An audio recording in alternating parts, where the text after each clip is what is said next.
കാലാവസ്ഥാ വ്യതിയാനത്തെ തുടർന്ന് 2 ലക്ഷം ടൺ മത്സ്യത്തിന്റെ കുറവ് സംസ്ഥാനത്ത് ഉണ്ടായെന്ന് മന്ത്രി സജി ചെറിയാൻ. പരമ്പരാഗത മത്സ്യകൃഷിയിൽ മാറ്റം വരുത്തുന്നതിനായി വൈവിധ്യവും നൂതനവുമായ മത്സ്യകൃഷി വ്യാപിപ്പിക്കുന്നുണ്ടെന്നും മന്ത്രി പറഞ്ഞു. ഉൽപാദനത്തിൽ ചില പ്രയാസങ്ങൾ നാം നേരിടുന്നു. കാലാവസ്ഥാ വ്യതിയാനം, അമിതമായ ചൂഷണം,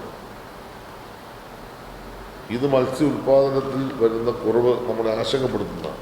2 ലക്ഷം ടൺ മത്സ്യത്തിൻ്റെ കുറവ് ഇപ്പം നമ്മൾ സംസ്ഥാനത്ത് കണക്കാക്കുക.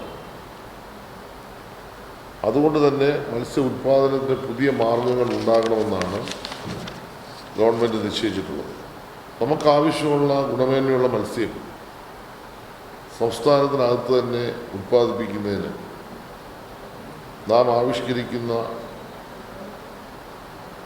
മത്സ്യകൃഷി വ്യാപന പദ്ധതികൾ അത് വളരെ വിജയകരമായിട്ടാണ് മുന്നോട്ട് പോകുന്നത്.